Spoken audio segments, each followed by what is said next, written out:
নির্বাচন কমিশন ইসির প্রতীক তালিকায় থাকায় গত কয়েকদিন থেকেই বেশ আলোচনা সমালোচনা চলছিল। আওয়ামী লীগের নিবন্ধন স্থগিত হলেও কেন নৌকা প্রতীক ইসির তালিকাভুক্ত থাকবে সেটি নিয়ে প্রশ্ন তুলেন সবাই।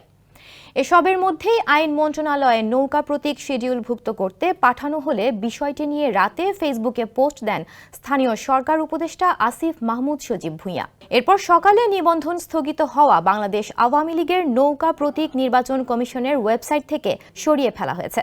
মঙ্গলবার রাত পর্যন্ত ওয়েবসাইটে আওয়ামী লীগের নিবন্ধন স্থগিত নামের পাশে প্রতীক হিসেবে নৌকা দেখা গেলেও বুধবার সকালে সেটি আর দেখা যায়নি। এ বিষয়ে জানতে চাইলে নির্বাচন কমিশন সচিবালয়ের সিস্টেম ম্যানেজার মোহাম্মদ রফিকুল হক গণমাধ্যমকে বলেন, ঊর্ধ্বতন কর্তৃপক্ষের নির্দেশে প্রতীকটি সরিয়ে ফেলা হয়েছে।